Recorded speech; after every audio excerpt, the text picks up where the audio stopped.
Yeah. Yeah. Good evening, all. So myself, Vijay, I hold like 15 plus years of experience, right? Which includes nearly 8 plus years of experience in big data environment like Hadoop and Spark.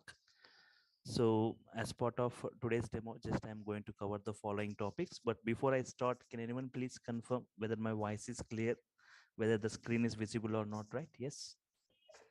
Yes, sir. Uh, we can able to hear and I can able to see. So, okay. So first,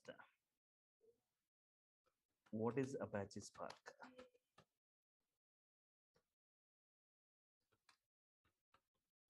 Why PySpark?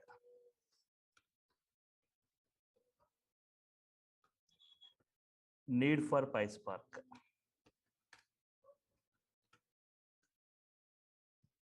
So most of them have got the query, right? Yes. Why we need to go with PySpark, Spark with Python implementation or Spark with Scala implementation, right? Like so whenever I say like Spark versus PySpark, so Spark means by default it uses Scala language, and PySpark like Spark with Python implementation. Spark and PySpark, right? Spark with Scala.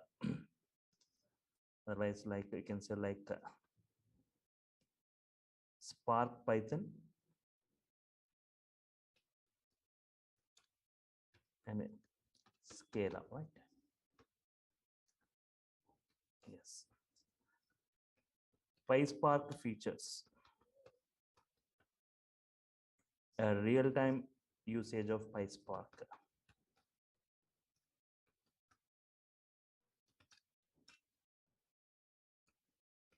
Yes. PySpark job market, right? Yes.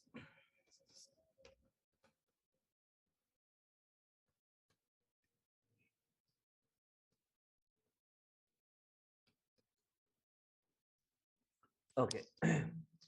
So what is Apache Spark? Why PySpark? Need for PySpark, Spark Python versus Scala, and PySpark features, real-time usage of PySpark, and PySpark job market, right? Yes. So what is Apache Spark? Apache Spark, right? I can say it is a open source distributed cluster computing, right? Apache Spark is a open source distributed cluster computing framework introduced by Apache Software Foundation. Open source distributed parallel processed cluster computing framework which was introduced by Apache Software Foundation. So I can say it is a Apache Spark. This Apache Spark is a general engine for big data analysis, right? It is a general engine for big data analysis, processing, and computation, right? So this mainly used for for data analysis, big data analysis, right? Processing and computation.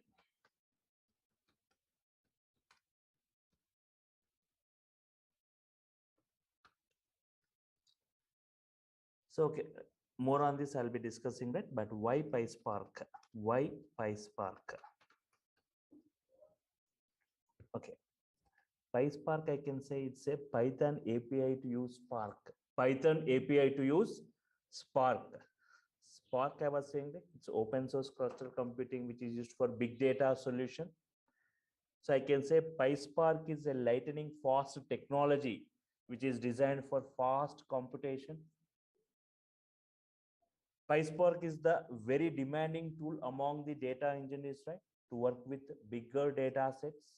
If you want to work with bigger data sets, right? So yes, if I say why PySpark and PySpark PySpark used for, right? Just observe it is used for distributed SQL,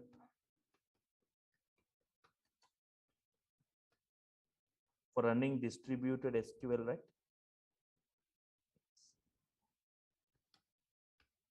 creating data pipelines,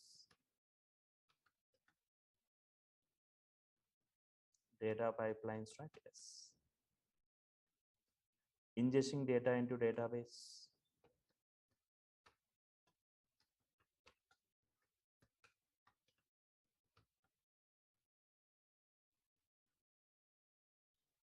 for ML algorithms,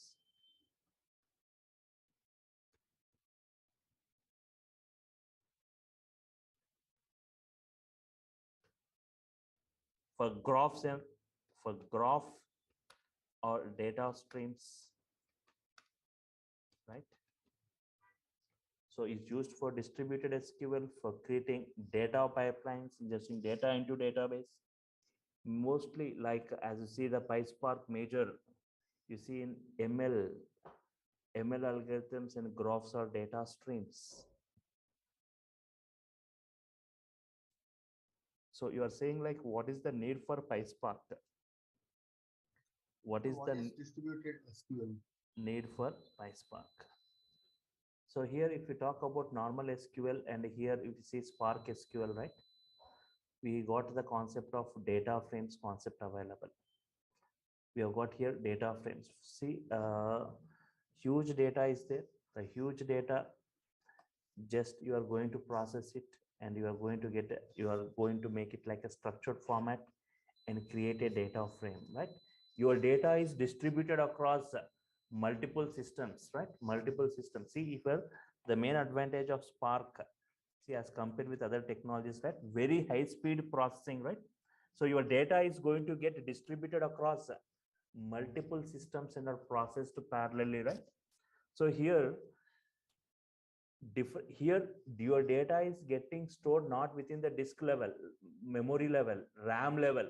That's why we say in memory computation. Spark is a in memory computation technology, right?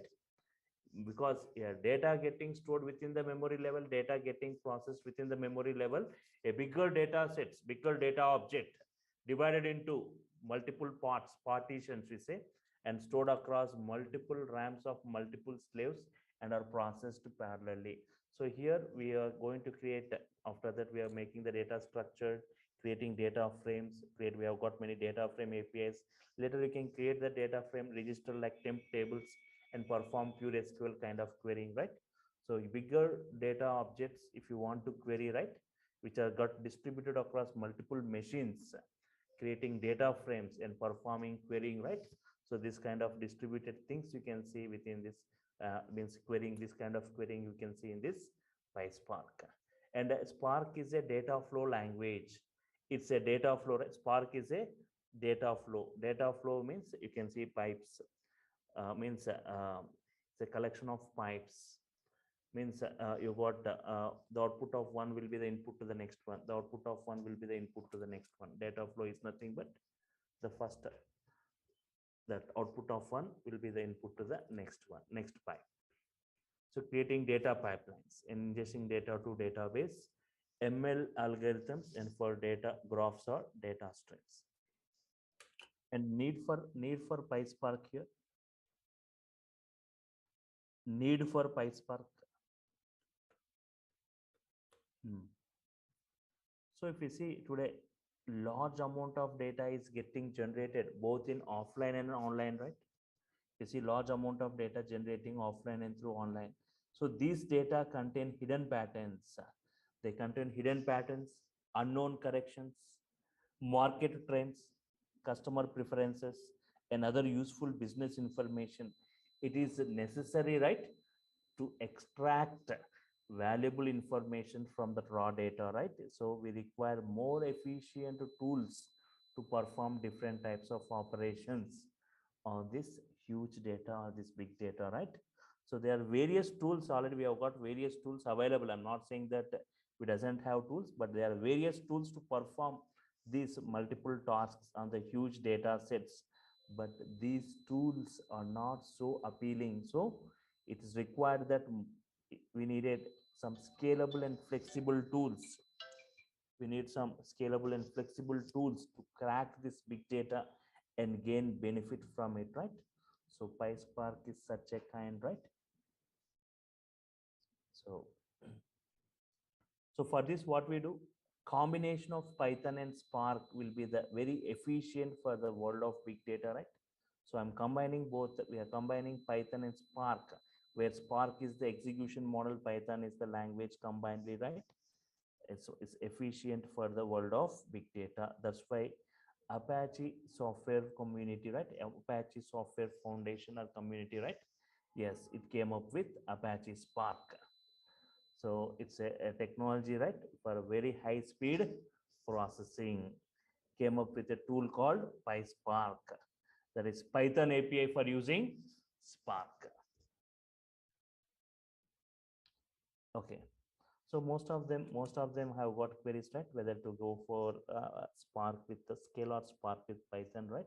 So both has got the equal demand in the market, right? Depending upon the requirements, right? But if you see that Spark can be coded, Spark can be implemented by using four language, not only Python and Scala, right?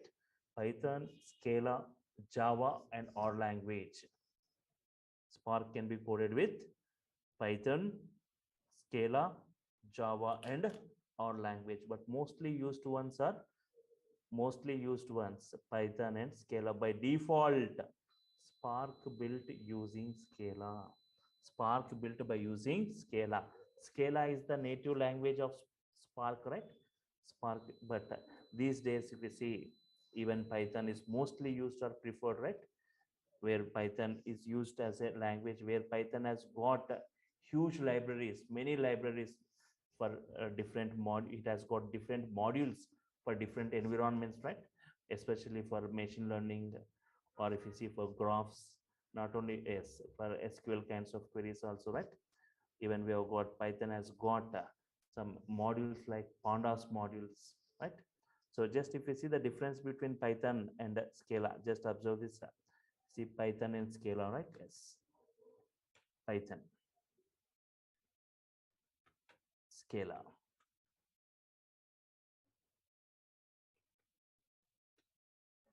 Python is dynamic typed. Dynamic typed. Scala is static typed.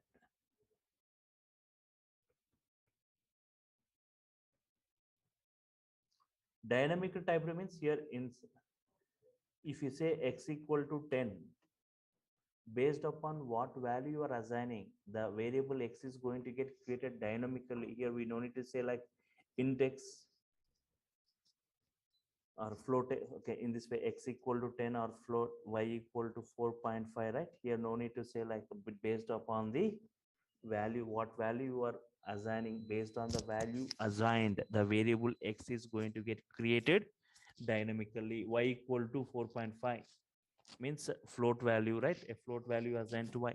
What value you are assigning to x, what value you are assigning to y, based on the values assigned, the variables are created dynamically here in Python. So but Scala is static time. Okay, but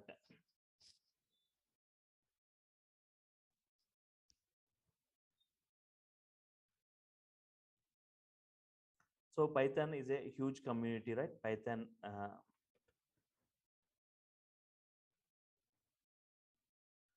it has a huge community.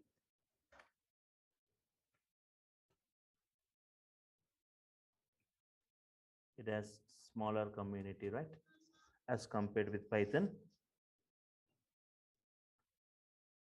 So Python has got powerful libraries. Python contains powerful libraries. Powerful libraries for machine learning, for ML, machine learning, for graph algorithms,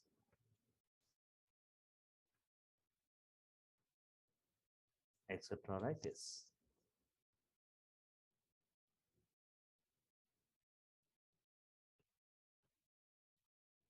Scala also has got libraries. Scala also has got powerful libraries, but as compared to Python, right, little less compared to Python.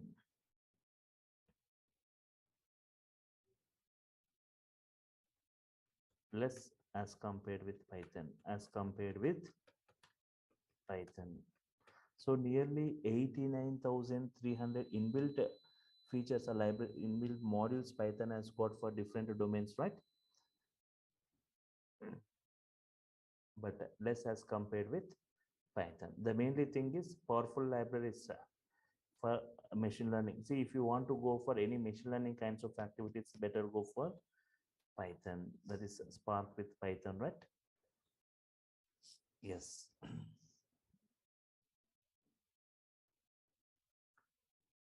PySpark features. PySpark features, right? Yes. First, the main feature what we see in memory computation. In memory computation.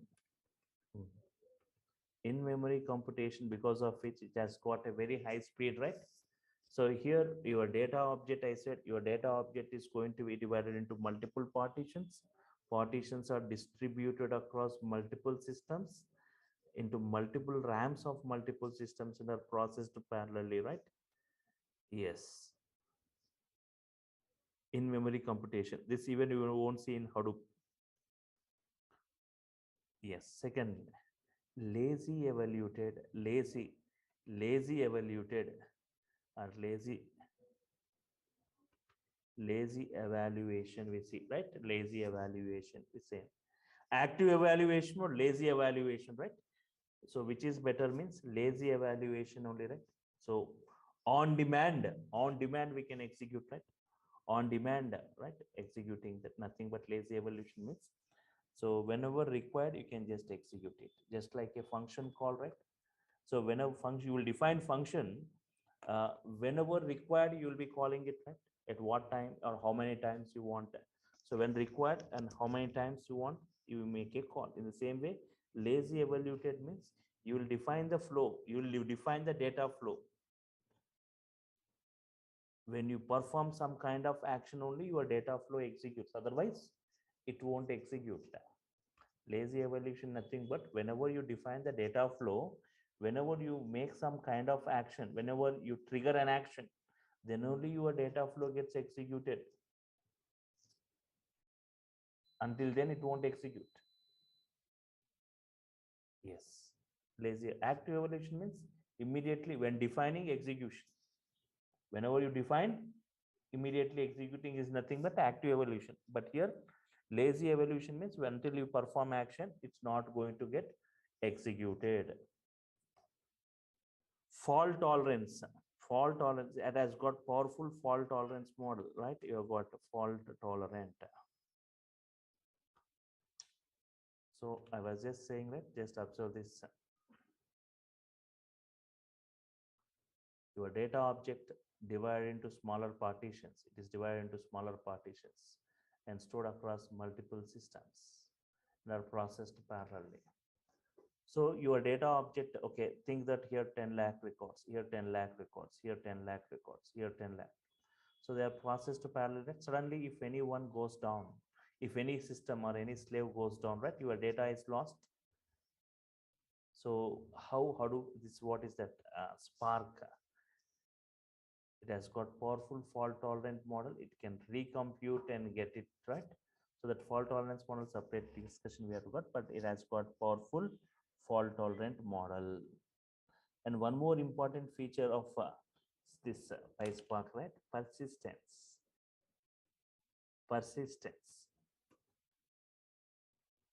No need to again and again do the same execution, but no need to perform the same things, right? Operations again and again, right? No need to perform the same operations again and again. So we have got persistence means if they are persistent means available in the RAM. It will be available in the RAM, right? So it can provide its output to the next flows. Yes, it provides output to the other flows. So if I say about persistence feature,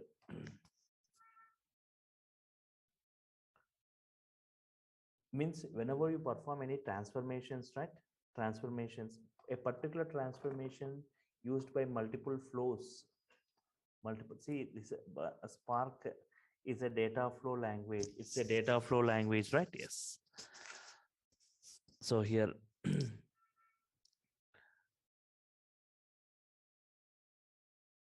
data flow. But from here, the flow is going in this way. So here,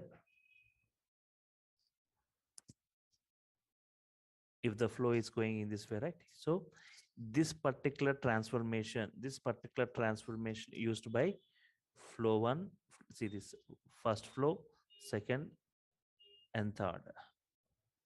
So these three flows are using this particular transformation.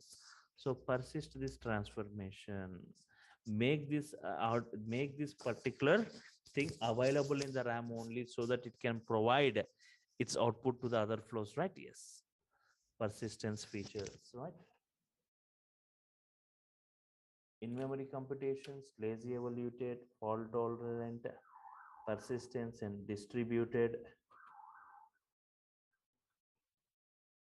and parallel processing, right? Yes, parallel processing. The main feature you can see is parallel processing, right? Within this. So real-time usage of PySpark. If you see coming to this, where exactly this PySpark used in the real-time scenario. Okay, yes, any query? So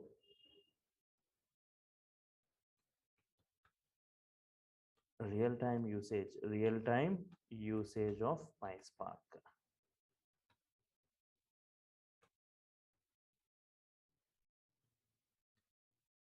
In commercial sector, right?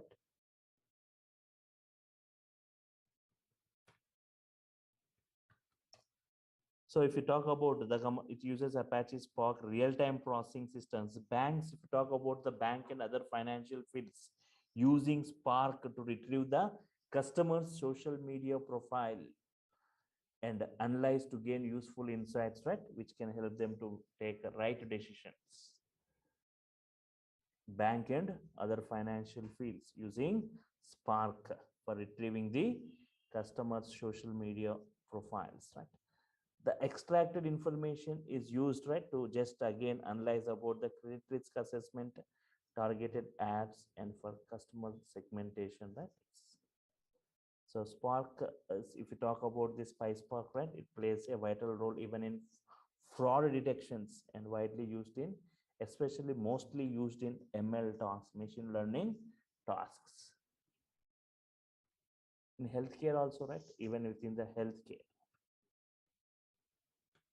In healthcare, right, it is used to analyze the patient's records along with the previous medical reports data, right, to identify which patient is probably to face this kind of issues, right, even after being discharged from that particular clinic.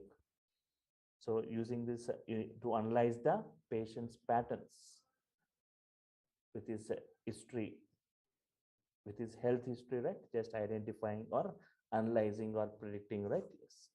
Even if you talk about, okay, in healthcare, right, one second. And today, if you see, even in the entertainment industry also, it is mostly used.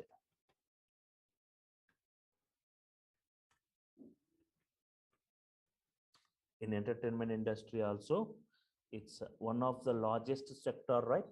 Entertainment industry also, it's one of the largest sector which is growing towards online streaming, right? Online streaming. So the popular online, if you see the OTT platform, the famous OTT platform Netflix uses Apache Spark for real-time processing. So to personalize the online movies or web series to it. So it, if you talk about it process approximately like 450 billion events per day, right? That was streamed on server side applications, right? Okay, even this I mean to say that Netflix also using Apache Spark today for this. And even in the e-commerce side, right, e-commerce side, leading e-commerce websites, like if you talk Flipkart, Amazon, etc., all this, they are using Spark for advertising. Even like there are some other sites like Alibaba provides enhanced customer experience and optimizes the overall performance. Apart from this, like even in the tourism industry also, right? Yes. Spark is used here to provide advice to millions of travelers by comparing hundreds of tourism websites. So these are the major things, right? Yes. So even if you talk like why we need to go for Apache Spark as come. So even we have got big data, Hadoop is available, right? Yes. If you talk, observe here, if you talk like PySpark, PySpark, right? Yes.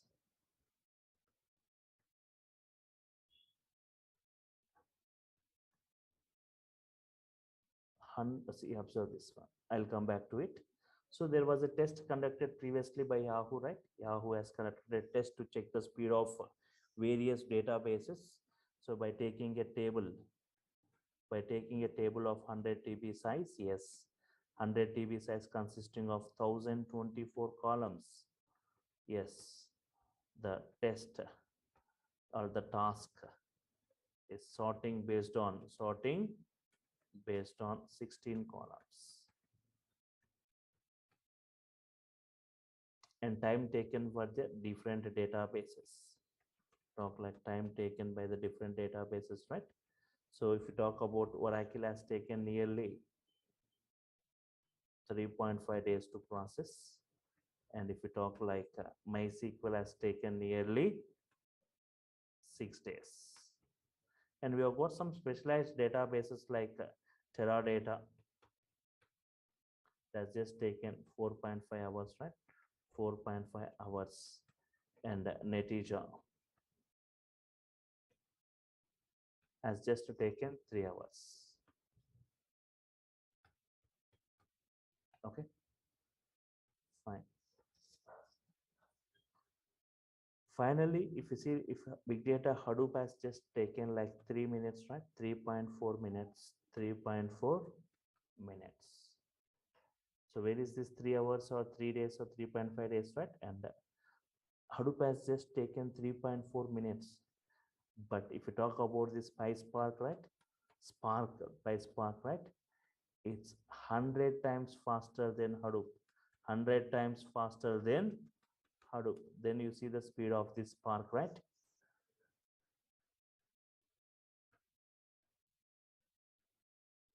100 times faster means see the speed today like Spark very high speed processing because of this in-memory computation, data storing within the memory, data getting processed within the memory, right?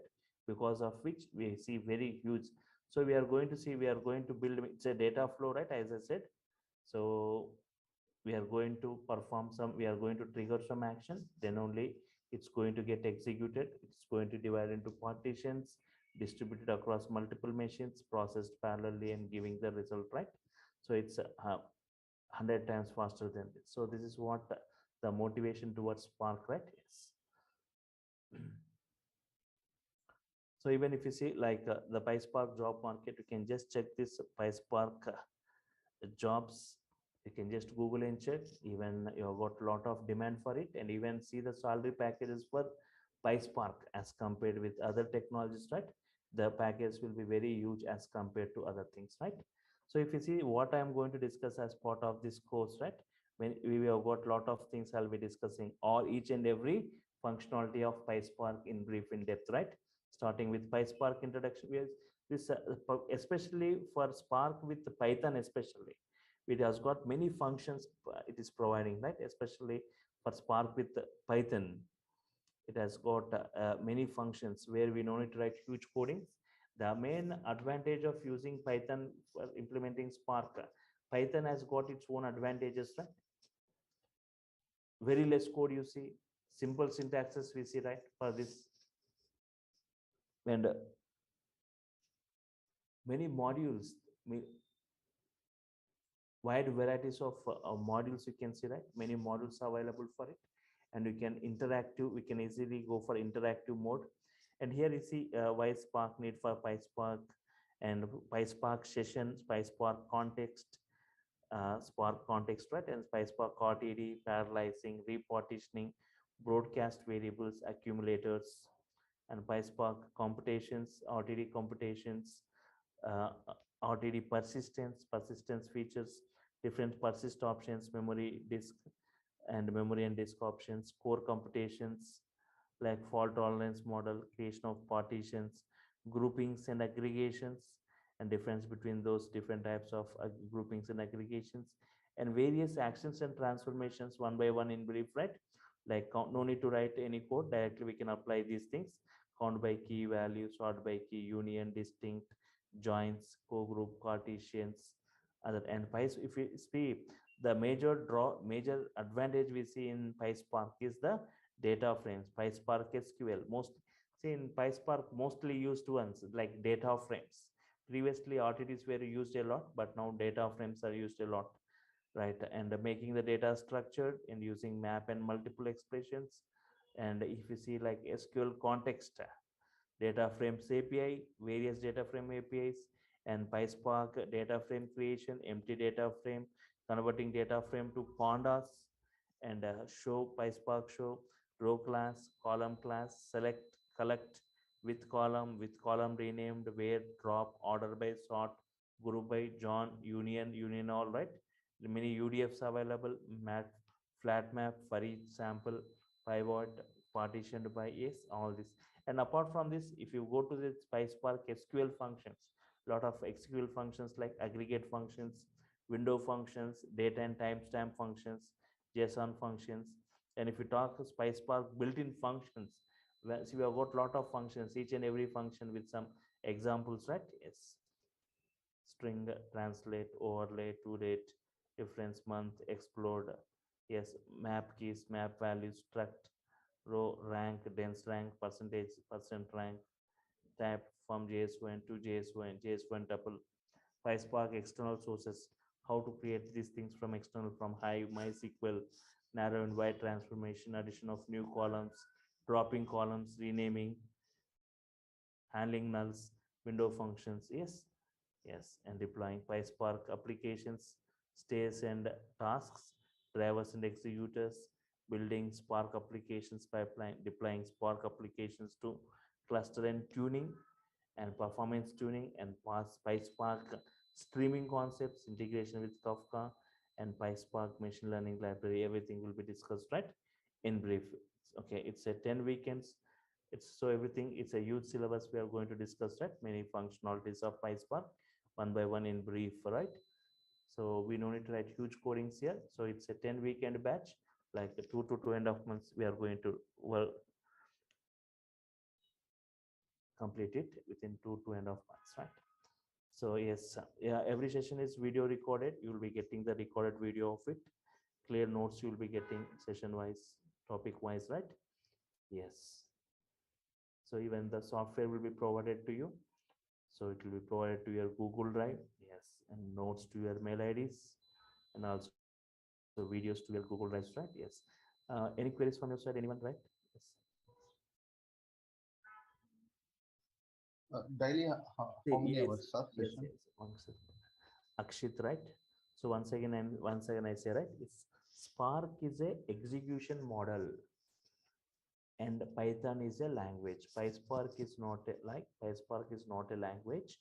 Python is a language. Spark is an execution model. Both the execution model for implementing or to code, you require a language. So we use. So for example, if you talk machine learning is there, to implement machine learning, we have got many ML techniques are there. Regression techniques, classification, clustering, recommendation, pattern matching, many techniques. To implement those techniques, right, we require a language. So Python is the mostly used in implementing machine learning or data science. Even in big data, like in Spark execution model for processing, for Spark processing, right, we require a language. Coding is done in Python. Yes, yes, yes. Real time processing, right? Yes. Spark is meant for real time processing, right? Yes, Gaurav. So so the rate at which the events are generated at the same rate, the events need to be processed, right? So we require such a kind of technology So where you should have high speed, the rate of speed of generating of the events should match the rate of processing of the event. So Spark is such a kind of technology, right? Lightning fast technology, which at the rate, the what rate the events are generated, at the same rate the events will be processed. At one side, the events are generated. The other side, Spark will be processing the events the same speed, so it can match the speed, right? Yes. So it's for data engineering role, right? Yes, Akshit. So, but don't forget, every data scientist need to have the knowledge about this, right? Where you need to perform some kind of ETL kinds of operation. Yes. So okay, yes, daily. See, it's not like a daily base. It's a weekend batch, right? It's a weekend batch. So it will be on Saturday and Sundays. Saturday 2 hours, Sunday 2 hours, 4 hours. But later I'll be increasing to 2.5 hours, 2.5 hours. So 5 hours will be getting per week. So if you go for regularly Monday to Friday, it will be 5 hours. But also Saturday 2.5 hours, Sunday also 2.5 hours, right? Yes, it is also meant for batch processing. Spark is meant for batch processing. It's not for online processing, right? It's not for a single or two records or three records. We no need to go for Spark. So for millions and trillions of records, right? For millions and trillions of records, you go for Spark. For one transactions or two transactions, no need to go for this. Millions and trillions of transactions, we go for this, right? Yes, it's for batch processing, right? So here one thing, yes, if you bigger data sets will be taken, right? But not based on the data sets that you are going to process. You are just based on the schema and how we can process it, right? So if you got whatever it is, 5 records or 5 lakh records, the coding is not going to change. If you got 5 records or 5 million records, your coding remains the same, right?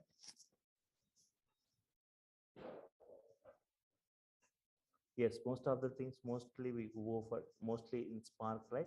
Data frames mostly used. Data frames are mostly used, right? Making the data structure, right?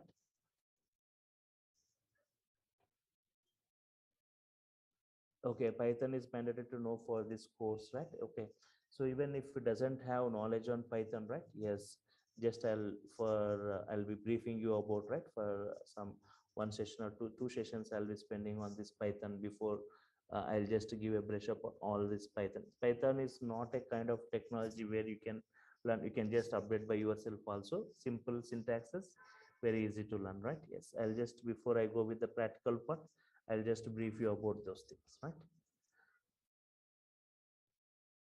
Yes, yes, structured, unstructured, right? So semi-structured. So taking some kind of other data, right? Data, some weblog data, URL data, JSON data, XML data, right? This kind of data also I'll be working with. Yes.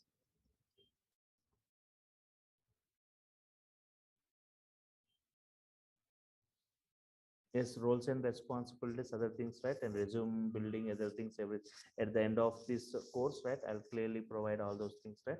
Roles, responsibilities, and resume building, other things, right? Yes. How you can apply and some sample resumes I'll be forwarding you. Yes.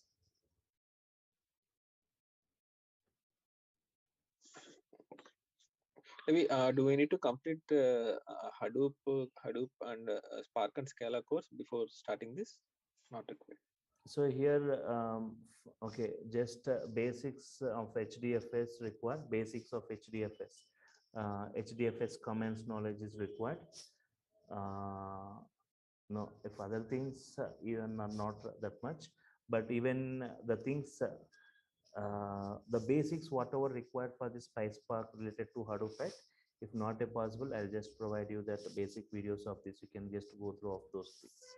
If anyone doesn't have knowledge of the basics, right? So not a problem. Only HDFS knowledge, some is required, and some scoop knowledge is required. Means how to pull the data, from databases to HDFS, right? That knowledge is required. So if it doesn't have knowledge, I'll just provide that basic videos of this Hadoop, right? HDFS. Not all the videos, like HDFS and Scoop, basic videos of it. Because So currently we are in evening batch, Hadoop. Currently we are having Hive. Uh, yes, I can. The yeah. basics of Okay. HDFS required. So Okay. not it's not 1 day or 2 day. Yes. Okay. Yeah.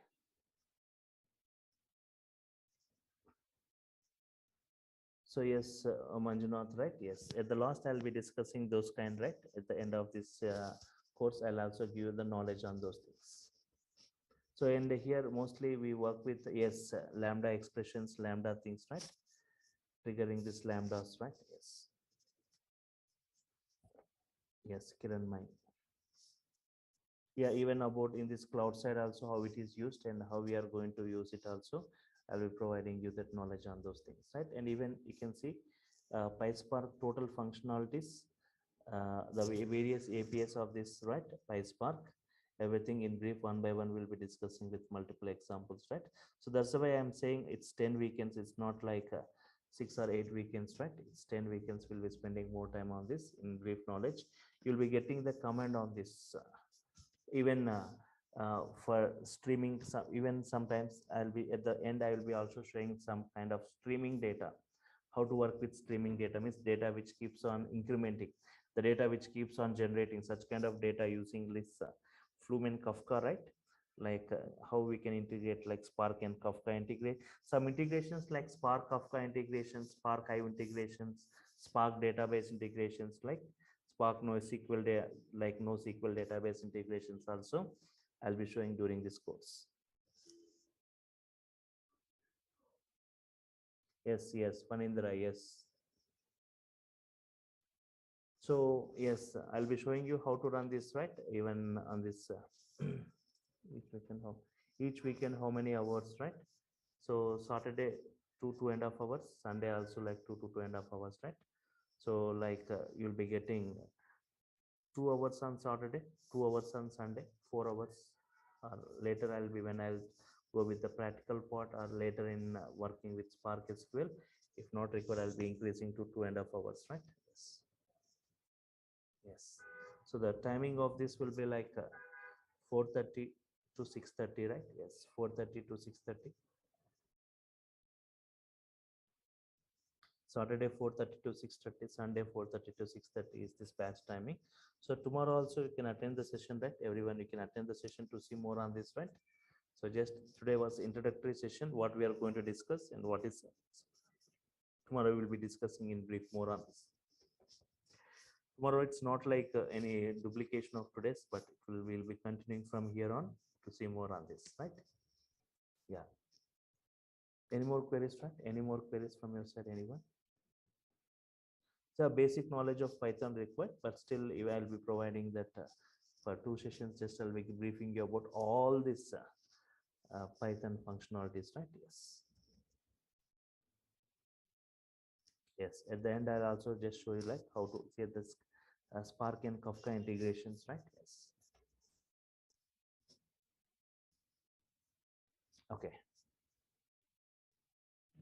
Sir, good evening, sir. Hive and Spark with Scala, these are all knowledge mandatory, sir. So the Hive is okay. So Hive HQL is similar to SQL only, right? Even that some basic means how to create it, how to that knowledge. If you doesn't, if you're not aware, right? So like basics of from Hadoop, what you can take is basic HDFS, basic Scoop, and basic Hive knowledge required, right? But So we don't know that when we are providing any classes. yes, I'll provide some videos. It's not a, it looks like normal SQL only, right? HQL also similar to, HQL is similar to SQL only, right? Yes, sir. So how to work with those things before I go with the integration part, either I'll ask you to go to the video and come. If you have got any queries, you can ask me up there. Before I start with those kind of topics, that I'll just, if any prerequisites are there, I'll just provide that step-by-step explanation is provided in that videos, right? So I'll just not all those, some videos, right? Basic videos. Yes, definitely. I was saying, right? You'll be getting great command after this course, right? With all these functionalities, right? RTDs concept, data frame concept, DS streams concept. Right? Yes. Any cloud knowledge is mandatory, no, sir? Anything? Yes. So I'll said I'll also provide you those things right at the end. Okay. Yes, yes. Even for this, yes, it is helpful for designing Azure Databricks also, right? For notebooks. So here I'll be showing you in this Jupyter. I'll be different environments. I'm going to show you right in this Jupyter notebook and Spider ID. There's some IDs I'll be using like Spider ID, PyCharm ID, Jupyter notebook. Yes, and Google Colab, right? And within this VMware also, I'm going to provide these things, the PySpark running on this, where I'll be giving you that VMware where you can see all these components, Spark, PySpark, Spark with Scala, and other all the Hadoop components you can see, right? You can work with it. And okay. So fine. So if I'm done with the queries, then I will sign off for now. Meet you tomorrow, right? Same time at 4:30 to see more discussion on this, right? Yes. Once you show me that notepad, sir. Which one? Notepad, sir. Yes, yes. 1 second, 1 second.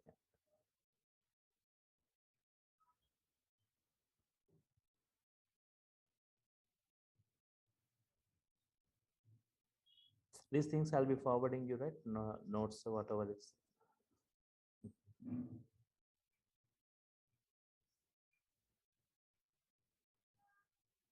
Okay.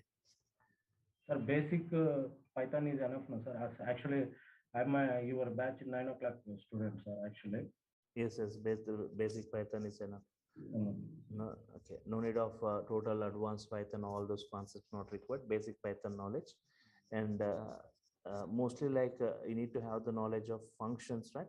So by the time we go deep into this PySpark, okay, you will be completing those things, right? So basic Python is enough. That's enough, right?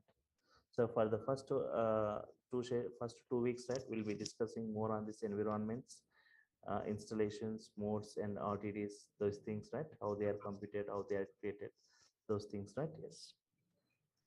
Fine. Sir, one question. What if I miss one or two classes in between? Because it may happen. So yeah, not a problem, right? Yes. So it's a weekend batch. We might be having multiple. So you'll be getting time only on the weekend. So many people can miss the session. In such case, you'll be getting the recorded video that day itself, right? At 6:30, for example, 6:30 the class gets completed. By evening 8:30 or 9 o'clock, you'll be getting the recorded video session, right? It's only, Okay. it's only viewable. It's not downloadable. You can just view it. So if anybody on Saturday, if they're absent for Sunday session, you can be ready with going through the video, right? So every day, means every session is recorded. Every session will be recorded. You'll be getting the recorded videos of it. Even if you're Okay. absent because of some job timings, if you're unable to attend, or because of some ill health, or because of anything, you can just go to the video. Still, if you got any queries at the next session, at the end of the session, you can spend time for your queries. Yes. Signing, and you will use Azure platform or AWS or Google? Pardon? So just I am going to show you this cluster on this cluster, right? How we are going to execute these things.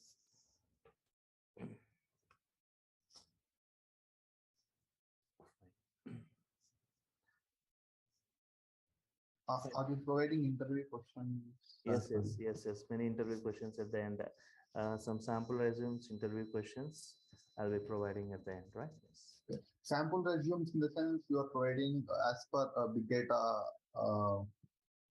Yes. resume, right? Yes, big data environment. Okay. Actually, I'm looking for Azure environment. I mean Azure data environment. Yeah, big data environment only. Just my resumes will be from big data environments, right? Yes. Fine, right? Okay. So I'm stopping here. We'll continue tomorrow. Same timing at 4:30. You can follow the same link to see more on this, right? Yes. Thank you all for your time. Thank you. Yes. So, sir, tomorrow also same time? Yeah, same time you can follow, same time. Same link, right? Okay, sir. Thank you, sir.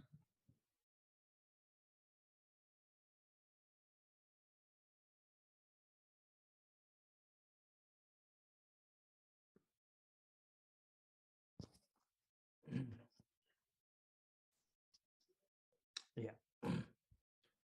Yeah, good evening all. So before I start, can anyone please confirm whether my voice is clear, whether the screen is visible or not, right?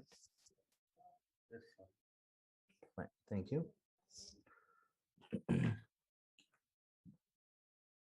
So in the last yesterday session, right, just I was briefing you about what is PYSPARK, why PYSPARK, right? So yes. So what is Apache Spark for big data analysis for processing and computation, right? If you see more on this,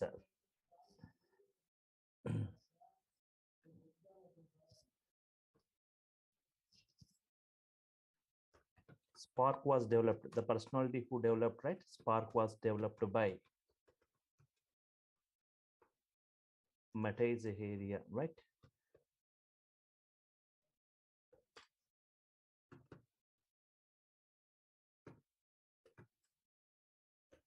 In AMP lab.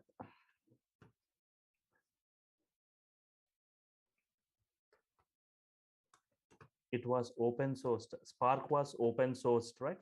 In the year 2010. Spark was open sourced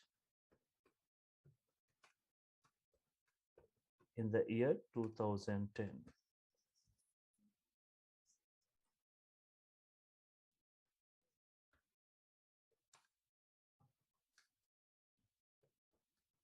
It was donated to Apache Software Foundation, right? It was donated to, yes, it was donated to Apache Software Foundation.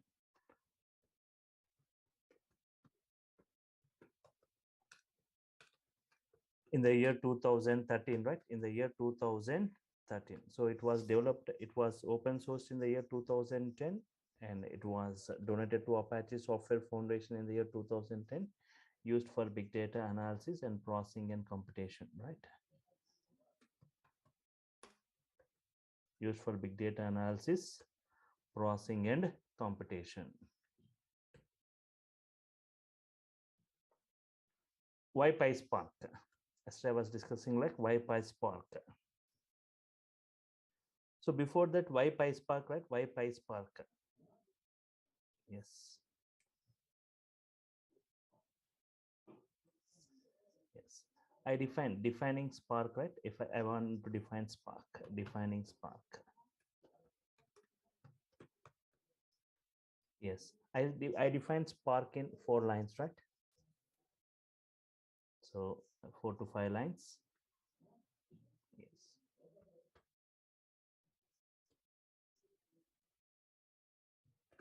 Spark is a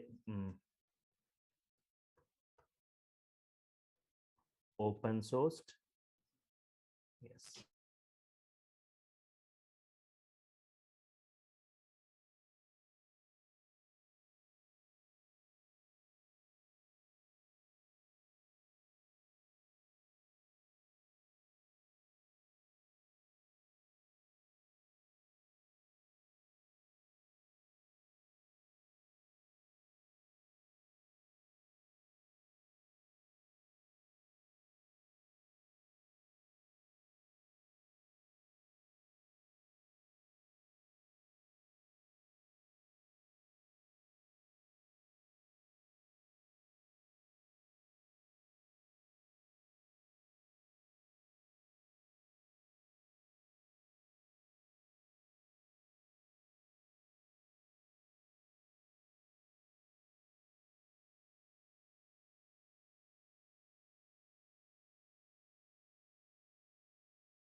Sorry, there was a connection problem, right?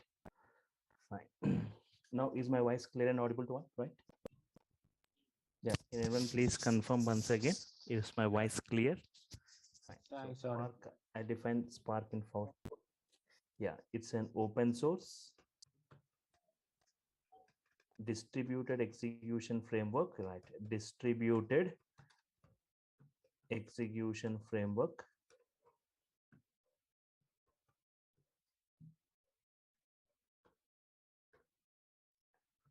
cluster computed in-memory computation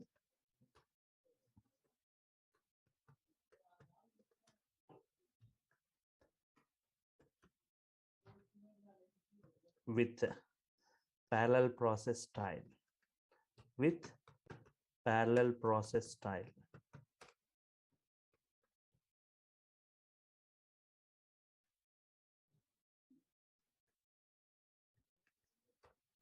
for large scale data processing right? Yes.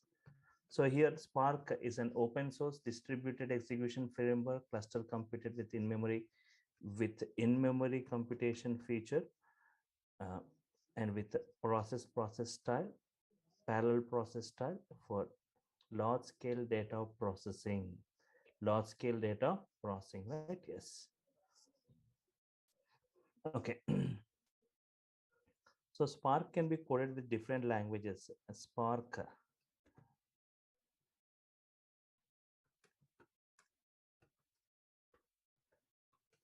can be coded with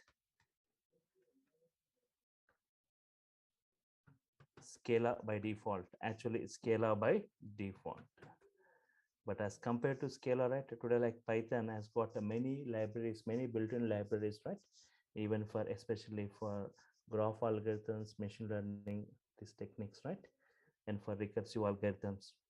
So that's why Python also mostly used. Both the Python and Scala are mostly used, right? Right. And Java also can be used. So multi-language support. Spark is a multi-language support.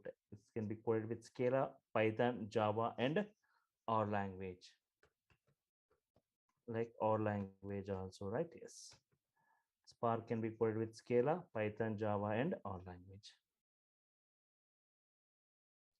And if you say why PySpark, right? Yes.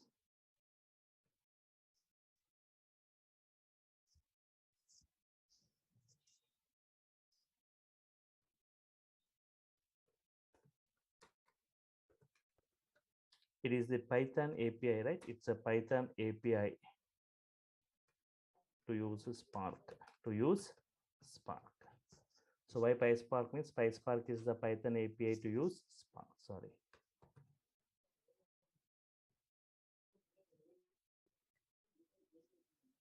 So what is PySpark? Is a lightning fast technology.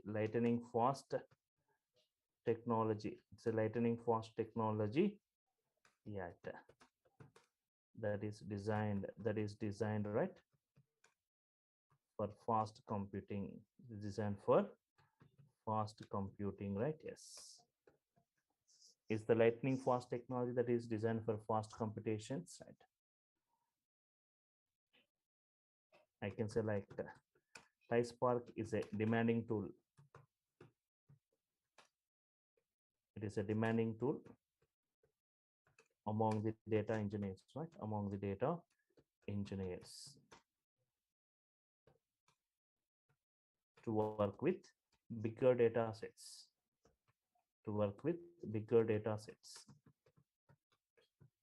Okay.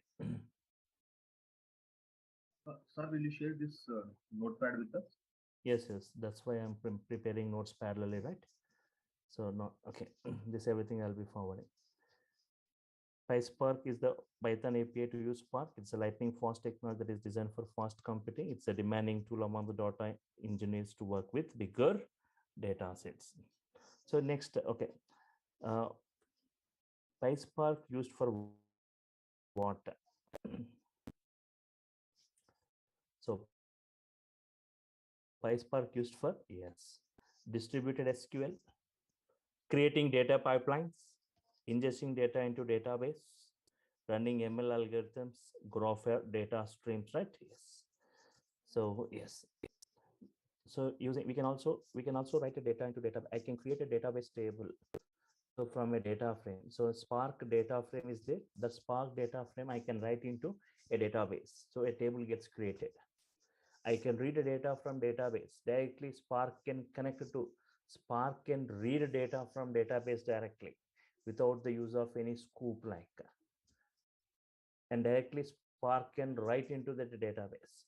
And Spark can integrate with any databases, like Spark can integrate with Hive, Spark can integrate with database like MySQL or any other, and Spark can integrate with Hive and NoSQL databases.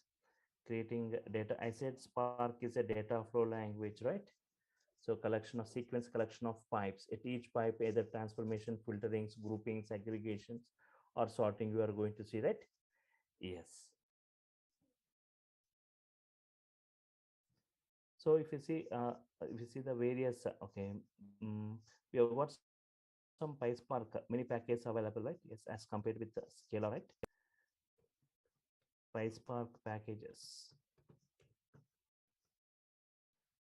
Just PySpark itself is a package, and within that we see like sub package PySpark.sql for SQL operations, for data frame creations, many SQL functions it supports, right? And even PySpark is supporting many modules, right? Many modules and functionalities, even for streaming, right? Even for streaming, if you see like a Spark streaming, micro batching, right? Quick results. I want quick results, right? For every 2 seconds, I want some updates. For every 5 seconds, I want updates, right? Yes. And also not only for that, even like Python is mostly chosen, right? Where Python itself has got many modules. Python itself has got many modules, right? For machine learning, like if you see like Pandas, Matplotlib, NumPy, Pond, CP, Scikit-learn. But still, PySpark has got, right, PySpark.ml. That's got many modules and functionalities, right? And even PySpark.mllib, right? Yes.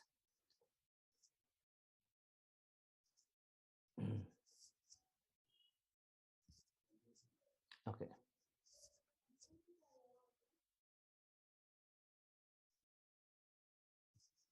So if you say like Spark plus Python, so Spark is once again I'm saying Spark is an execution model plus implemented by using a language called Python. Spark and Python combined is a like PySpark. Execution model implemented by using a language called Python. Not only multi-language support.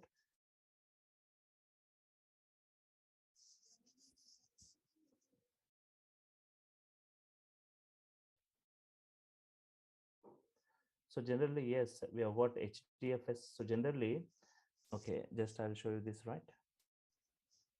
Mhm.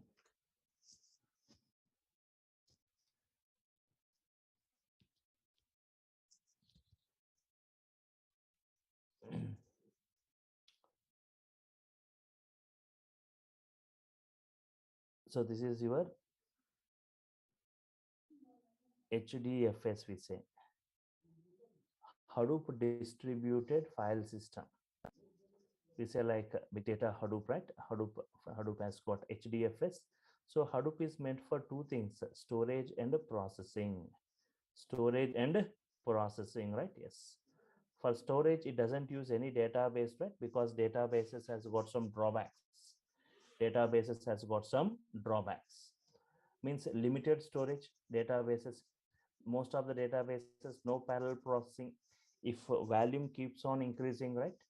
Means if you see if you want the total amount to be calculated for 10 records or 1,000 records or 10 lakh or 1 crore, if data volume increasing, speed decreases, right? And mostly like we talk about the databases can handle only structured data. So despite of all this, it's not going with the databases for storing its data. It's going with a file system called Hadoop distributed file system. Hadoop is meant for two things: storage and processing. For storage, we go for HDFS. not any database, because I was just saying like you have got some drawbacks with it. So despite of this drawback, still Hadoop doesn't goes with database. It's going with a file system called Hadoop distributed file system. And also for processing, Hadoop used to use MapReduce. MapReduce was widely used. If you see from, if you go back like in the year 2012, 13, 14, 15, 16, right? MapReduce was widely used, but now MapReduce is got outdated because of this huge codings and many lot of programming required for this. So it was, so we are using Spark. So for storage and processing, and for storage HDFS, and for processing now we are going with Spark execution model, right? We are going with Spark execution model. Spark has got very high speed, right? Spark has got very high speed processing. So computation, right? Storage happening within the memory and processing also within the memory, because of which we are going to get huge, very high speed. So Spark again implementation. Spark has got implementation using coding, coded with multiple languages. I was saying like Python, Scala, Java, and R language. So, but Java is never preferred. Only some less companies like only some companies, only like couple of one or two companies, right? They'll be preferring for Java, but our language is never used. Okay, Python and Scala is mostly used by default. Spark built by using Scala, right? So Java means, I was saying some companies like Value Labs, or a couple of one or two companies only using Java, Spark with Java implementation. We see like huge codings here, but Scala mostly preferred, Python mostly preferred. But nowadays Python is mostly used, right? That's got for especially for ML, for ML techniques, ML algorithms for implementations, right? Where PySpark providing many built-in functionalities. Even Python itself has got many modules, right? So total, if you talk about ML, machine learning or data science, total implementation goes in Python, right? Yes. So from different databases, OLTP, online transactional processing, online transactional processing, think database, database 1, database 2, database 3, think branch 1, branch 2, branch 3, three databases. From this you are going to pull the data. You are going to pull the data from these different data sources, different OLTPs, online transactional processing. Generally, how to pull the data? You use a component called scoop import. Scoop import, right? Scoop import. Scoop is nothing but SQL plus Hadoop. Scoop import. Into HDFS, you are going to bring the data. You are going to bring the data from different sources to Hadoop. From Hadoop, from HDFS, right? You have many processing components. Previously, MapReduce, Pig, Hive, or they used to take. Now, from this HDFS, your Spark is going to read the data. Spark is going to read the data from this, read the file, and it is going to process it. Process. And again, after processing, again, it can store the data into HDFS. After the result again can be stored in HDFS. Again, from HDFS, you can move that result back to the databases, to the websites. So again, okay, your data is moved to the databases. Otherwise, even there is even I was saying, right? Spark can directly, no need of, okay, Spark can directly read data from this database and write data to database.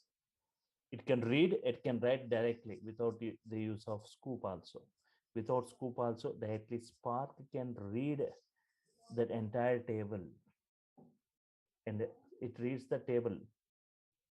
This is your database table. This is your database table, right? Table. This table, Spark reads and creates a data frame. It creates a data frame. Data frame is also a structured one, right, with rows and columns. Yes. Again, this data frame, if you want, it reads, Spark reads.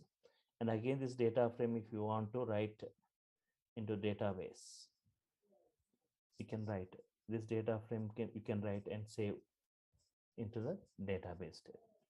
So this both you can perform all this, right, using Spark. So Spark plus Python, Spark and Python combined, we say like PySpark. And I was just saying like Python and Scala, which are mostly preferred. What is the differences we see means? So Python is dynamic typed in the sense variables that what we are creating, variables x equal to 10, y equal to 4.5.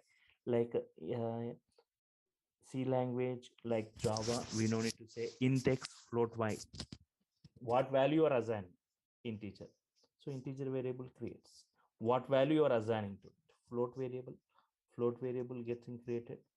Z equal to a list 10, 20, 30, a list of values. What type of variable Z is? List type. How it is list? Because you are assigning a list to it. So based on that, what value you are assigning to this, based on that, the variables created dynamically. It's dynamic typed. Scala is static typed.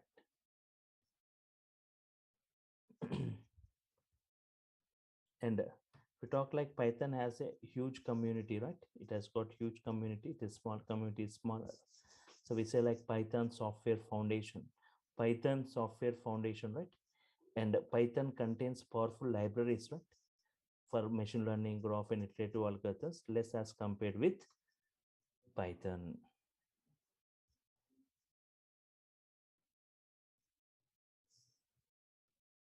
And if we talk about the PySpark features, main PySpark features, right?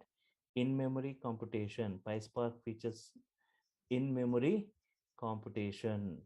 So within the memory level, we can just load and we can just process within the memory, right? That's why we call it as in-memory computation. And lazy evaluation, right? I was saying lazy evaluated is best suited for Spark, which is lazy evolution or active evolution, which is good. Lazy evolution means on required you are going to execute, when required only you will execute, means on demand. By performing an action we execute the entire flow. Spark is a data flow language. So the entire data flow gets executed only when you trigger an action. Until then it won't execute. Just like a normal function, when you call the function only it executes. If you're not making a call, when you make a call, at that point only it executes. Any number of times it can execute. Here also we need to compulsory trigger an action to execute a Spark data flow. Fault tolerant, I said like Spark data objects are divided into multiple partitions stored across multiple RAMs of multiple slaves. If you talk about the Hadoop, it's stored within the disk level, right? But in Spark, what the data is storing means disk processing compared with memory, right? RAM processing has got very high speed, right? Fine. So already Hadoop has got very high speed as compared with the other technologies, right? Still, but Spark has got because of in-memory computation. But during the processing, as Spark processing happening on within the cluster level with multiple machines, right? The data is distributed across multiple machines and is processed parallelly. During this process, as they are machines, if any one slave goes down, right, then Spark has got powerful fault tolerant mechanism, right? It can rebuild.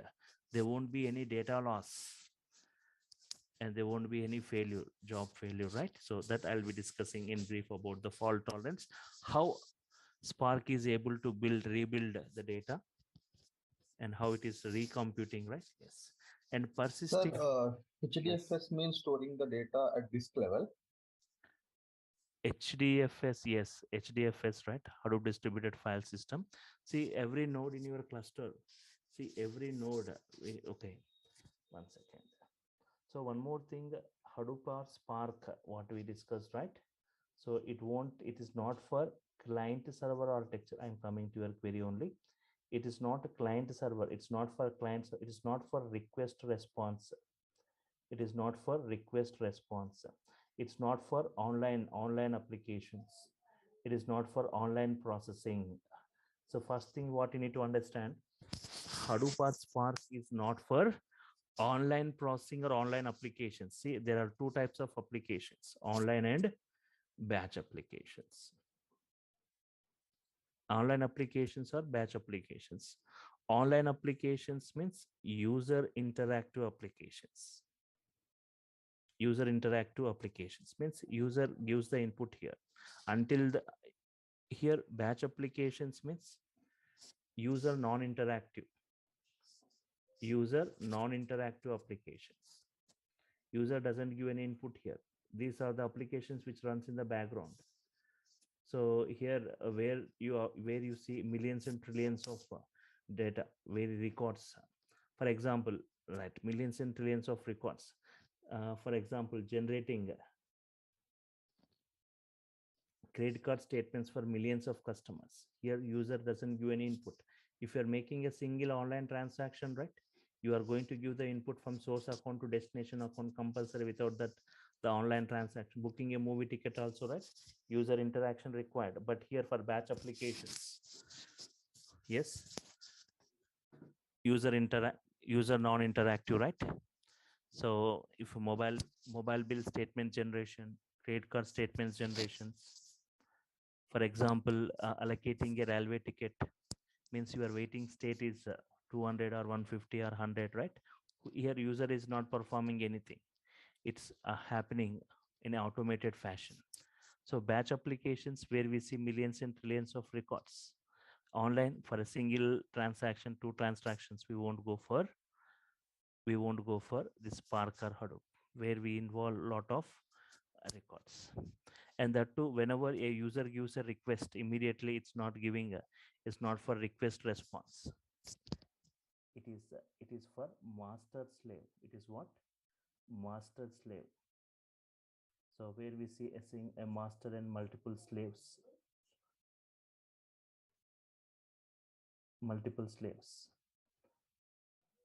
Slave 1, system 1, system 2, system 3, or slave 1, slave 2, slave 3. Means your data object, Spark data object, your data is going to be divided into multiple partitions. You think it's a bigger data object. This data object, assume your system 1 TB, 1 TB, 1 TB is your capacity. So this, if you think you have got a data object of 2 TB which cannot be accommodated in it to any of this, so data will be divided into partitions. Data divided into partitions.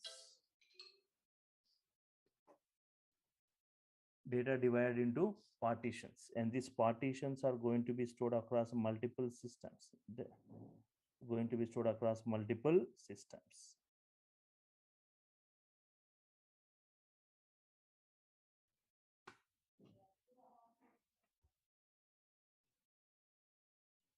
Okay.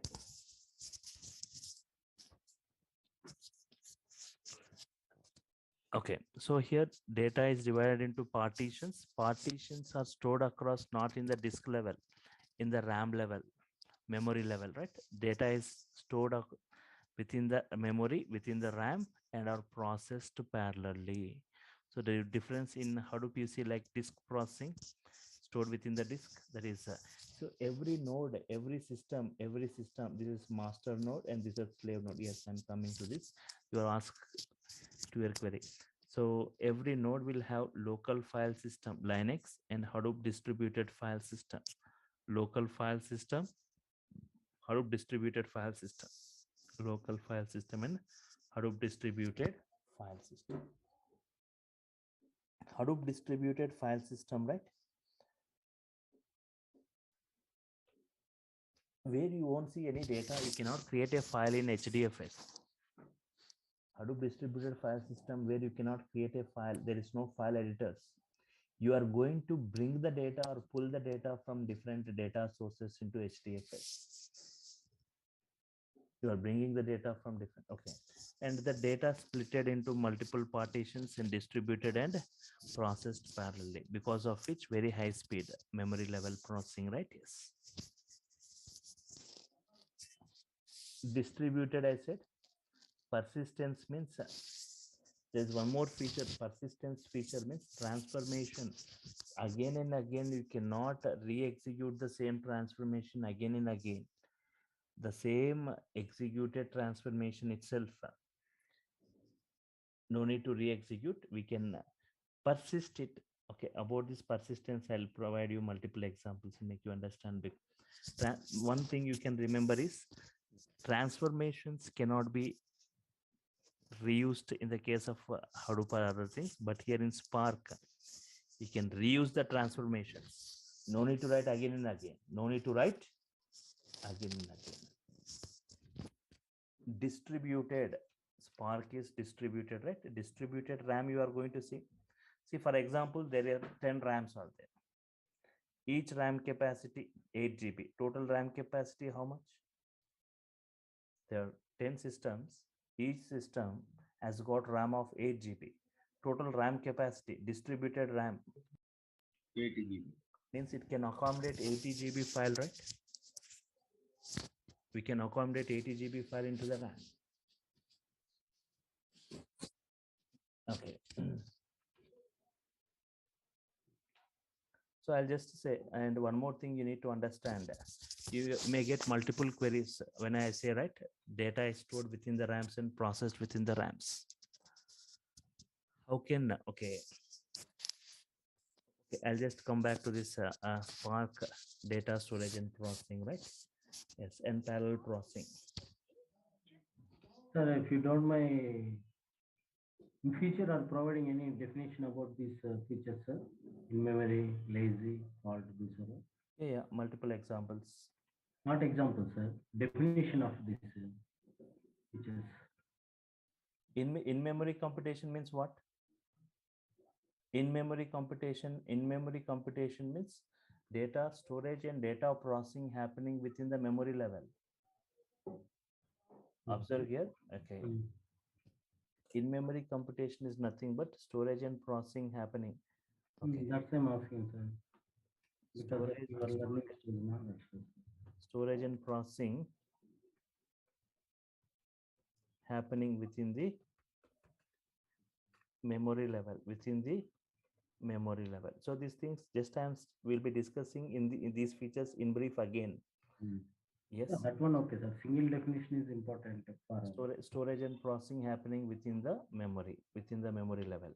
Yeah, thank you, sir. What about lazy, sir? Within the memory level. Within the memory level is nothing but RAM level, right? Yeah. Lazy evolution. Lazy evolution means the data flow won't execute. The data flow, Spark is a data flow. Data flow means, see, observe this. For example, this is your data object. D1 is your data object. This has got some 1 lakh records. Assume.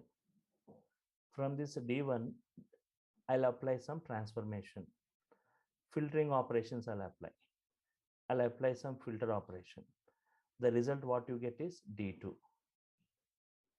D2 has got how many records? Some 50,000, 50K records only, because some records got filtered. On this D2, again, I'll perform some transformation where modifying or some transformation you will apply. You will get some D3. From D3 again D4, some filtering, mapping, grouping, aggregating, sorting. Some operation you perform on each one, right? This is your entire data flow, we say. In the data flow, first your data object, if some filtering, next some mapping, some grouping, some sorting, some aggregations you will apply. This data flow, finally the default result, the final result D4 should be collected, right? So to collect it, the data flow won't execute immediately. Whenever you define this, they are not going to get executed until you trigger some action, D4 dot action.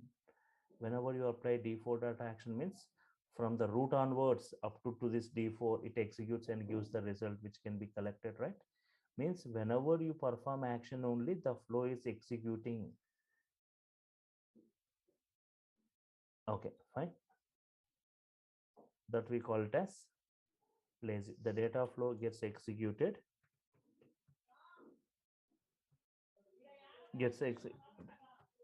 The data flow gets executed only.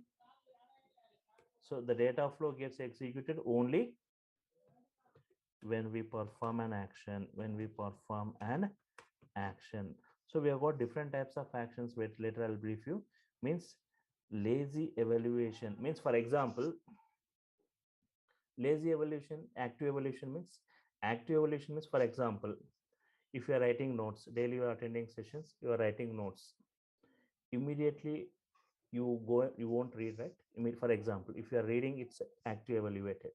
Means only when exam is kept, then you are reading, means it is lazy evaluated. Only when exam kept only you read. If no exam, you won't read, for example. Means it is lazy evaluated. Here also, Spark data flow, you are defining the data flow, entire data flow, but when you perform an action only, it executes. Otherwise it won't. That is what lazy evaluated.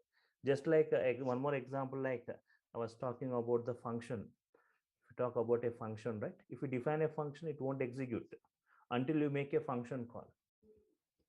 If you make a function call, then it executes. That is what lazy evaluation. Fault tolerant.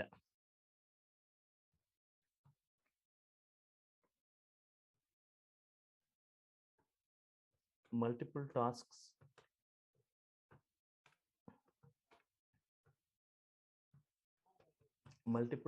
executed by multiple slaves. Slaves means systems.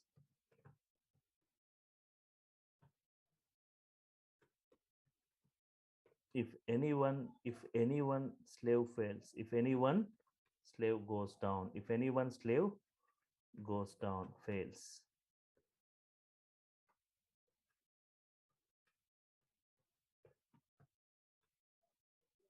then that task will be allocated to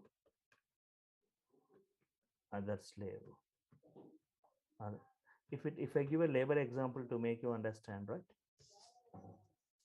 So for example, if you take any education, for example, a college, so daily you will be having some periods, right? Some 5, 6 or 7. You can see like 5 to 6 lectures happening. So 6 faculties taking the sessions. If any faculty is absent, right? During the absence, some other faculty will replace that session, right? Means in the same way here, if during the processing, if any one slave goes down, means if any system fails, right, immediately that task should be allocated to other slave, or even there should not be any data loss where Spark is going to recompute. So we have got a lot of discussion on this fault tolerant. Means the task gets, if any system fails, then immediately the task need to be assigned to other slave. Persistence means any transformation that can be in Spark. We have got a feature, right? Spark any transformation can be reused. Right? So to make you understand this persistence and lazy evolution, right? Yes. So I'll just lazy evolution and persistence to make you understand, right? Just I'll give an example, right? So later I need to discuss these things later, but so Spark objects, Spark data objects, we call them as RTD. We call it an RTD, resilient distributed data set. Resilient distributed data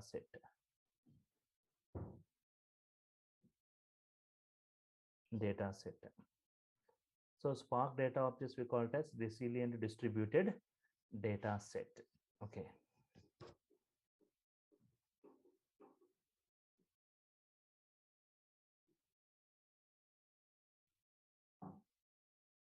Sir, we can use Spark for interactive queries also, right? Yeah, interactive queries also, SQL queries. Spark SQL, separately we got a component Spark SQL, right? Spark SQL component. Sir, but you mentioned that we cannot use Spark for interactive Where? in the previous paint pick.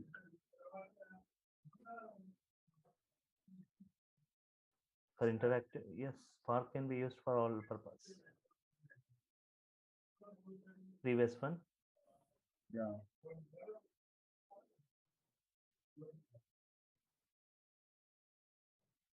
Not here.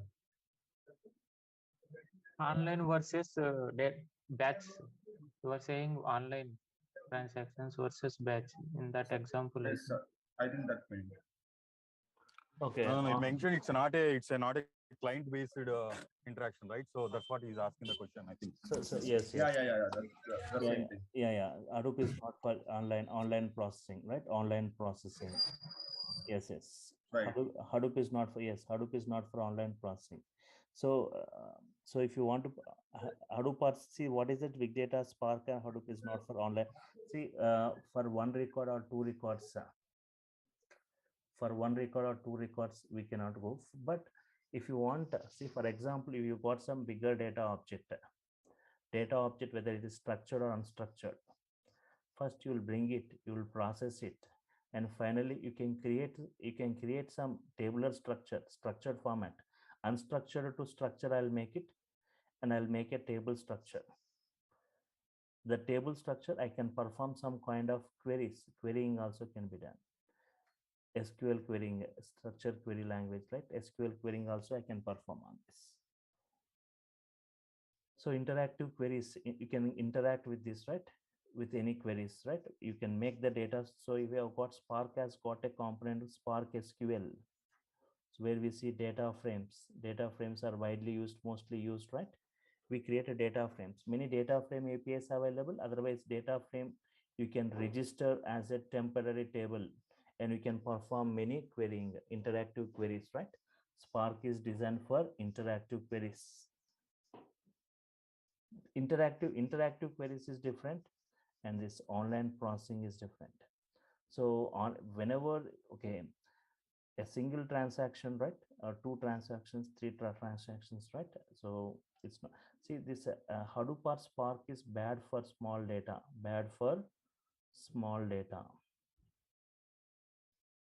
good for huge data. These are for huge data, right? Huge data objects, good for huge data. Means simple example I say, means here your data is going to be divided into multiple partitions. The partitions stored across multiple systems and are processed parallelly. For a small data object, for a very small data object, splitting, storing, again retrieving is a time taking process, right?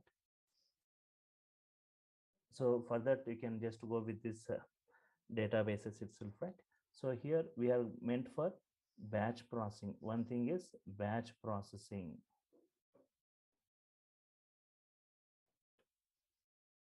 Okay, so millions and trillions of records processing, right, by dividing and partitioning into multiple parts, storing across multiple systems and processing it. So it doesn't, once again, online processing means client server architecture, client giving the request, server giving the response, right, for this. But if you want to perform this kind of processing also possible, I'm not saying directly not possible, indirect. So if you want integration with NoSQL databases, either Spark integration or Hadoop integration with NoSQL databases, where this Spark can perform batch processing and this NoSQL can perform online processing. Both combinedly can perform both batch and online processing. See, one thing, in real time we will see a lot of integrations, right? Yes. So here Spark. So if you want the online processing, NoSQL databases are available. Cassandra, MongoDB, HBase, right? So this can perform batch processing. Batch processing means where user non-interactive applications, where huge NoSQL databases means you can perform only on a single record updation. Here you can update only single record, but for massive updations, you go for Spark or Hive, massive updations, lakhs of records updating. NoSQL is for online processing. Online processing. Combinedly, both can perform batch and online processing. And if you want live streaming data also, live streaming the data. If you want to work with live streaming or capturing live streaming data, and processing it, right? So Spark can process. So you need to integrate with Kafka. Kafka is for live streaming and even for live streaming and messaging also. Okay, so these things, if you want to be used for different, right, batch and online processing, and for streaming processing, for streaming also, right? Yes. And Spark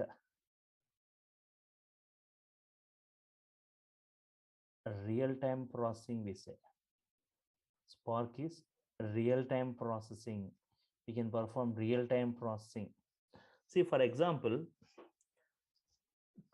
today some 1,000 transactions happened. At the end of the day, you have detected some 20 fraud transactions happened. 20 fraud transactions happened, right? But what is that? Immediately whenever fraud happened, what do you mean by real-time processing? Means immediately whenever fraud happens, then saying that the fraud has happened, right? So not after 1,000 transactions happen, at the end of the day saying that some, but real-time processing means then and they're saying that a fraud has happened. So today fraud happened, after 2 days detecting that fraud has happened. That is not, but real-time Spark can go for real-time processing. Means, see, for example, if you take Spark and this live streaming. So if I talk about live streaming data, I was saying like yesterday, I was saying like a Spark used to, even for Netflix is using Spark today. Events are generating. Live streaming means events are keeps on generating means at the same rate of speed, the data need to be processed at the same rate of speed. The data need to be processed. Means we need to have a very high speed processing technology like Spark, right? For that. So at the rate of speed of the event generation should match the rate of the processing it. So Spark can do it. At one side events generating, at the other side Spark will be processing the events at a high speed. So yes, Ramu ji, and how to work with this, see what is the data bricks and how to work on it, right? Everything I'll be discussing as part of this. Not only that, different environments I'll be discussing like data bricks and how to work with Anaconda distributions like Jupyter, even on IDs like PyCharm and IDs like even IntelliJ. I'll be showing you, right? And also like in the cluster level on VM, how to do that, everything, multiple ways I'll show you, right? Even on Google Colab also how you can work, right? Yes. Okay. Hello. Yeah, actually, yesterday I did not attend the class. I'm not sure whether you covered this point in the yesterday session. This is the question I have is, so what is the prerequisite? Do I need to have the understanding of the Spark system and how it will work to attend this session? Just I want to know the prerequisite of this one to attend this. Everything Spark execution model, everything I'll be discussing in brief. Not required. So Spark execution model in brief I'll be discussing. Spark features, computation, persistence, fault tolerance, lazy evolutions, in-memory computations, how processing happening, and where are the different persistence levels, fault tolerant. Spark ecosystem, all about Spark Yes, ecosystem. yeah, Spark ecosystems. Everything we'll be discussing as part of. No need, right? Yes. So what is the duration of this session? I mean, this. So it's a weekend batch. It goes for 10 weekends. So per weekend, how many hours? So 1 second.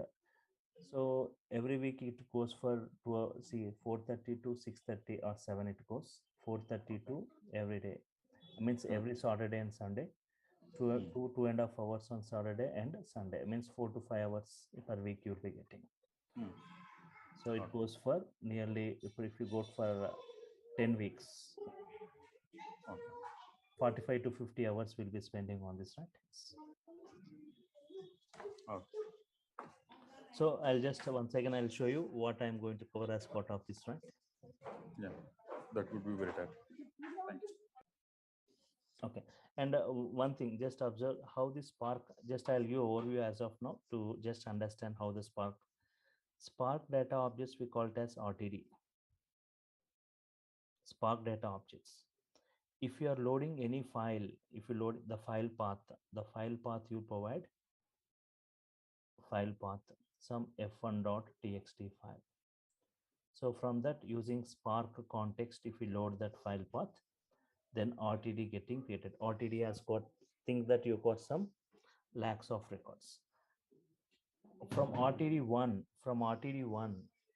if you perform any transformations from R1, R2 getting created. From R1, R2 getting created. How R2 getting created? R1 has got 10 lakh records. If you filter, you got some 6 lakh records. 6 lakh records means R1 has got 10 lakh, R2 has got 6 lakh. Okay.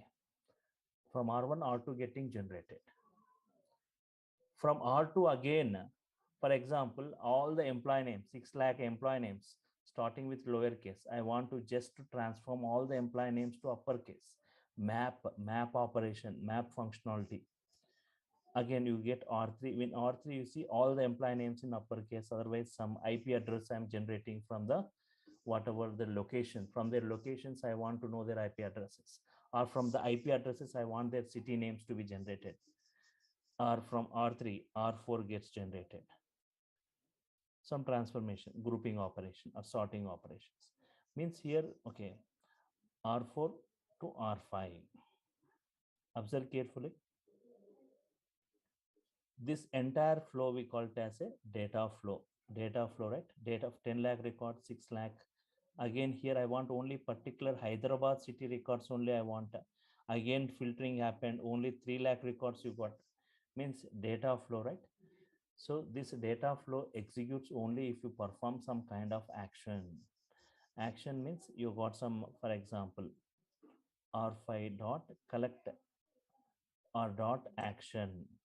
Later I discuss what are that.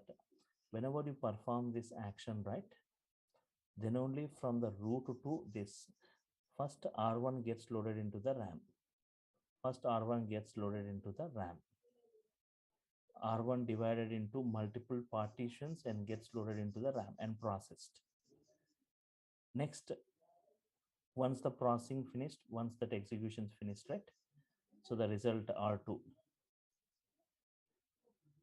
Now when R2 is ready, see one thing, the RTD size is very large. Think it is some 10 TB or some 5 TB, or at least you say 2 TB it is. To accommodate 2 TB, how much RAM capacity? 2 TB RAM need to be maintained. 2 TB RAM need to be maintained because all the data to be stored within the RAM level, right? But 1 RTD, 2 TB means 5 RTDs, how much TB required? 1 RTD, 2 TB means 5 RTDs. Data 10 TB, right? To provide 10 TB RAM means it is a huge task, right? So here RTD is resilient distributed data set, RDD. Means all these RTDs at a time, they won't be loaded into RAM. If at a time they are loaded into RAM, they cannot be accommodated into RAM. They cannot be accommodated into RAM, right? You cannot provide that much of space, right, to accommodate all this RTD. When R2 from R1, R2 got created, R2 got computed, R2 computation finished, then R1 will be removed from the RAM. Observe here, R1 gets removed, R1 and its partition gets removed. Now what is present within the RAM? R2 is present within the RAM, and R2 partitions are present within the RAM, right? Yes.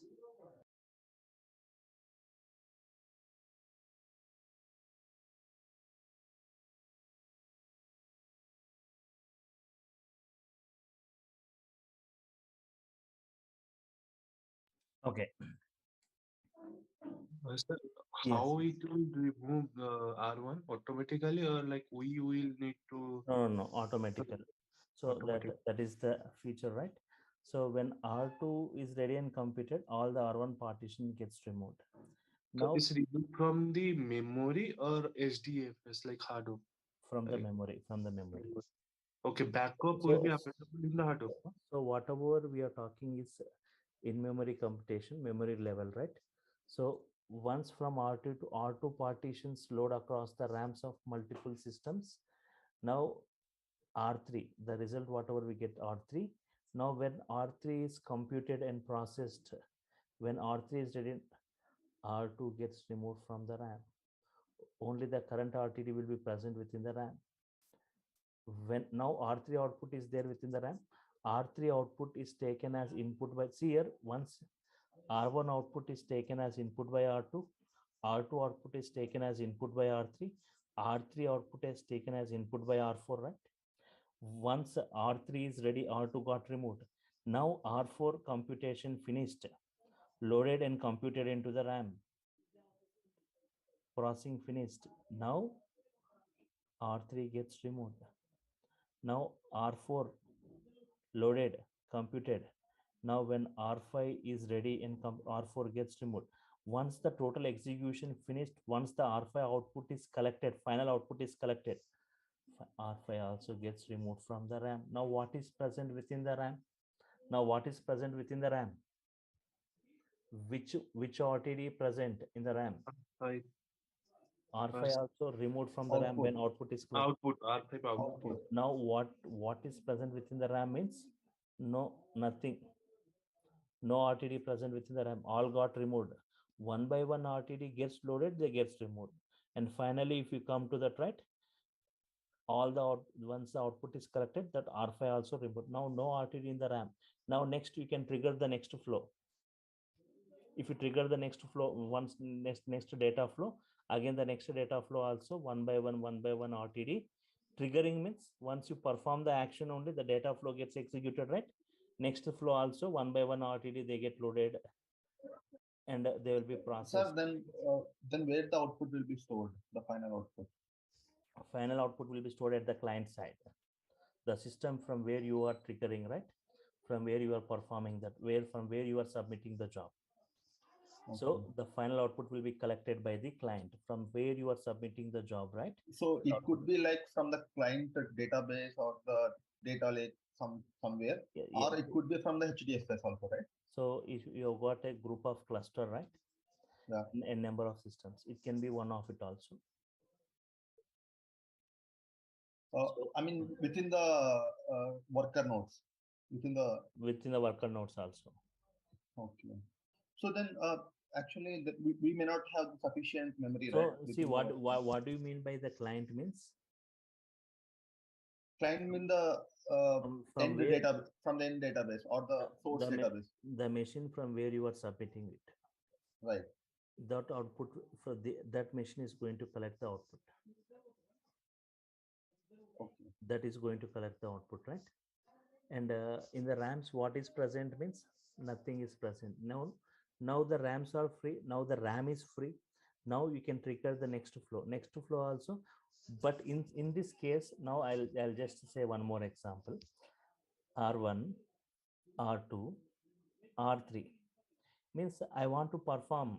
See, no aggregations, right? Some aggregation, average aggregation, max aggregation, min aggregation.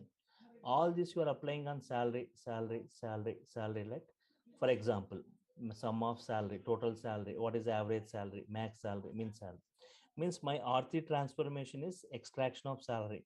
From there onwards, R4 means sum I want to calculate. From there you want to perform something, R5. From R3 again, R6, R7. From there, R8, R9 means this R3 output used by this flow. This is the first flow. This is the second flow. This is the third flow. Right. Here Three data is fl- persisted three- at R3. Three flows are there. But three flows, first flow, if you want to execute this first flow, flow 1, you will trigger R5 dot R5 dot action. R5 dot action means first R1 loads, R2 loads, R3 loads, R4 and R5. When R2 ready, R1 removes. When R3 ready, R2 removes. When R4, R3 gets removed. When R5, R4 gets removed. Finally, this R5 also removed. The output collected from that flow 1. If you trigger this flow 1, flow 2, if you want to execute flow 2, see R1, R2, R3, R6, R7, R7 dot action, you will say. So from R1, R2, R3, R6, R7. So once they get loaded, the previous one gets removed. Finally, the output is collected. Now what is present? Nothing. Similarly, flow 3 also.